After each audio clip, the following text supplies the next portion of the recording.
Good day, everybody. My name is Oliver Wee, and this is Merit Health and Wellness and Washington State University's Diabetic Education presentation.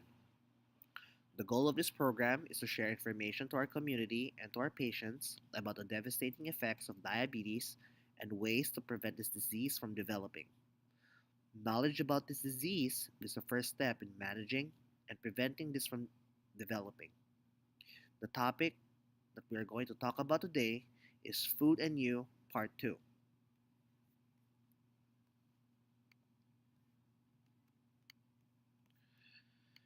Reviewing concepts. Fats, specifically good fats, is not the culprit in diabetes. Diabetes is due to the overconsumption of the wrong kinds of carbohydrates and the subsequent release of our body's fat storage hormone insulin. Diabetes is also caused by not enough insulin being produced in our pancreas and the development of insulin resistance by the cells in our bodies. Good fats in foods does not mean excess fat production or fat growth in our bodies. We also need to learn to use our hands as guidelines for serving sizes. Next, we learn that not all carbohydrate sources are created equal. Finally, we need to remove trans fatty acid foods sources in our diet. We will learn ways and tips to make a better breakfast that will limit insulin and blood glucose spikes, snack planning, managing nighttime cravings, the skinny in artificial sugars, and label reading.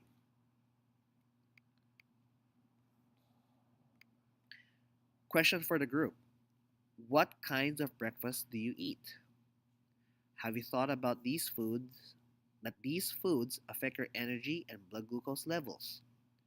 Remember that certain carbohydrate laden foods spike your blood sugars, which then subsequently drops because of the effects of insulin. What does a good breakfast consist of? We can easily plan a satisfying breakfast, paying attention to the amount of carbohydrates in our meal. I would like to discuss some easy ways to make recipes that the group can easily make in the morning for breakfast. The main goal is to make breakfast that minimize and lower cravings, that is easy to make and taste good. I would attach some recipes that discuss foods that are easy to prepare that have a low glycemic index. I will attach it and email it to the group.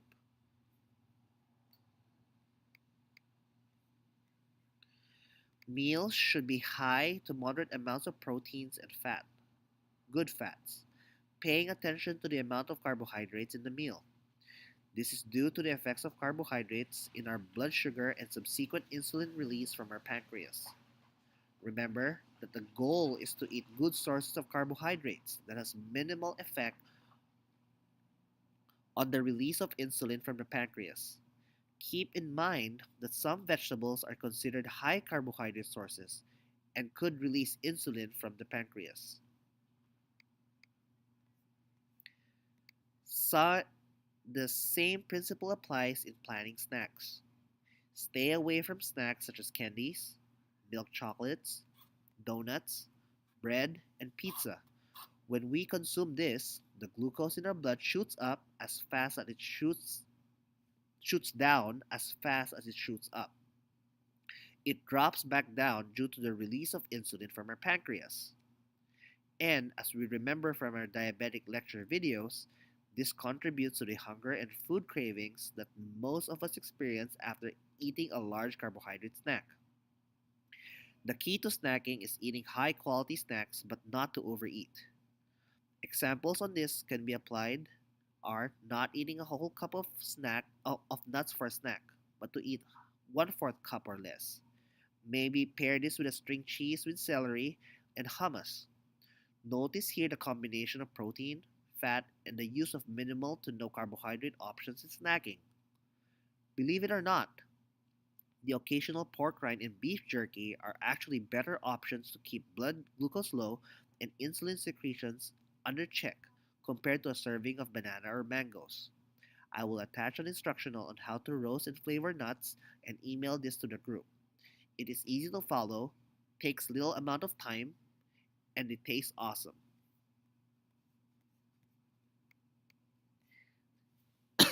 Nighttime cravings. It is important to note that the way to manage nighttime cravings is to eat in the morning. It is important to note that eating high quality protein with good fat sources such as eggs and cheese and avocado and bacon helps us keeps us fuller longer. We want to stay away from snacks that are high carbohydrate content because all that they would do is to create the spike in blood sugar and the subsequent crash that we are avoiding in the management of diabetes. Another pop quiz.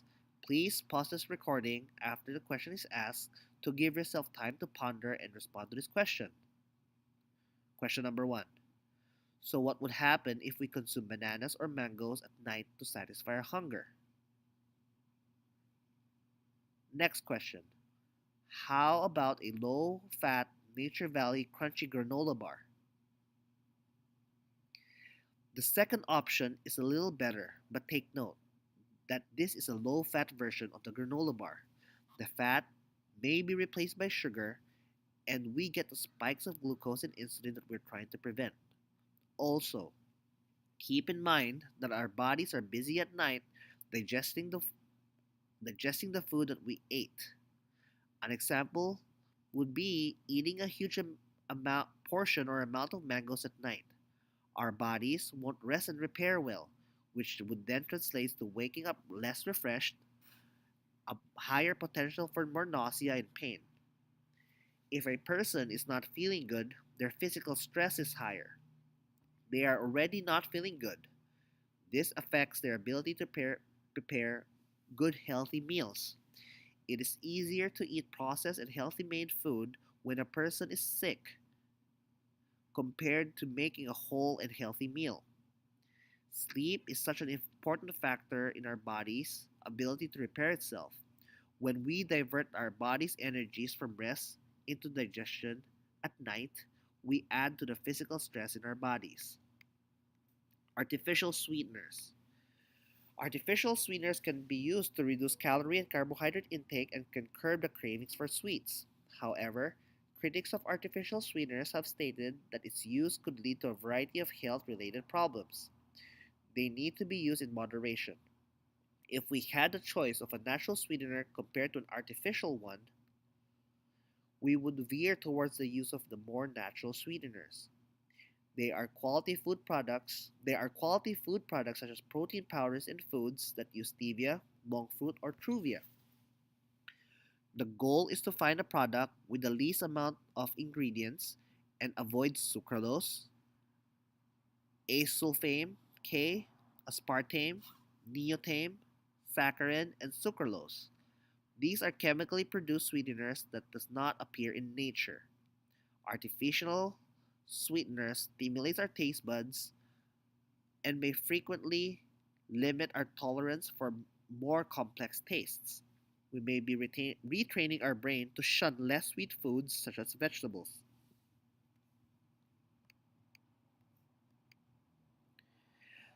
How to read labels. The first thing to do when reading labels is to look at the serving sizes. Serving sizes are important to get the amount of nutrition and calories that a person would get from consuming the type of food. Second is to look at the calories. This is the amount of energy you would get from eating the whole food. You would then multiply the serving size portion by the calories per serving. You would get the total calories or energy you would get from eating the entire food. The nutritional label is made to refer to one portion, but if you intend to eat the whole package, you would have to do the multiplication of calories by the serving sizes to get the total amount of calories. Step 3. For diabetics, please pay close attention to the amount of carbohydrates in the food that you would eat. The recommendation for diabetics is 40 to 100 grams of carbohydrates a day, and added sugar is 24 grams a day. There's a difference between carbohydrates and added sugars. Added sugars are not naturally occurring, such as the sugars that are found in whole foods. Added sugars are added to food and beverages during food processing. Another visual that I like to share is that for every 4 grams of sugar, regardless of the source, is equivalent to 1 teaspoon of sugar. So guess what? If a large can of soda has 40 grams of sugar and a can has 2 servings and you drank the whole thing, you just consumed 80 grams of sugar, which is then equivalent to 20 teaspoons of sugar. Could you imagine what this would do to your blood sugar level and insulin release from your pancreas? Would this make you feel hungrier after consuming this drink?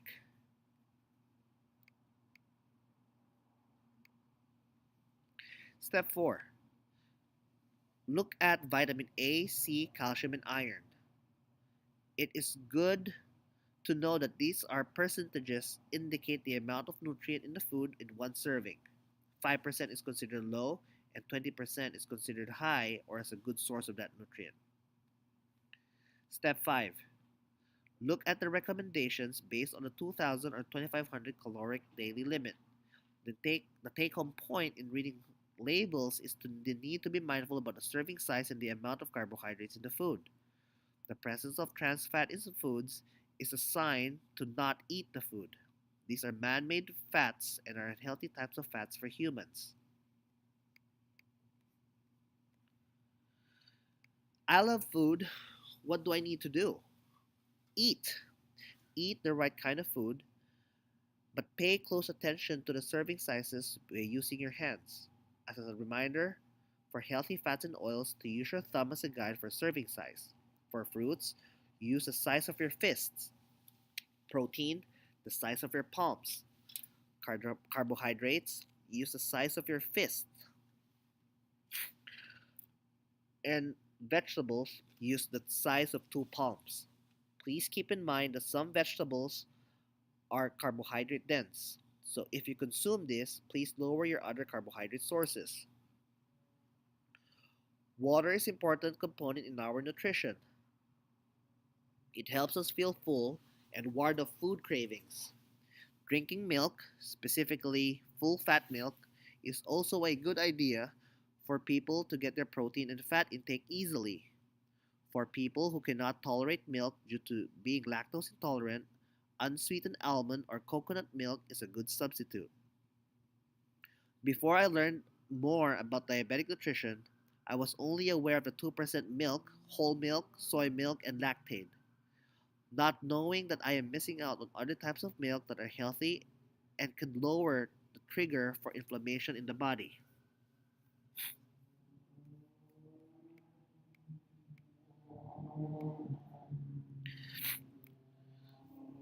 Ideas about sodas and juices. Conventional sodas and juices are high in sugar, mostly above 20 to 40 grams of sugar per serving.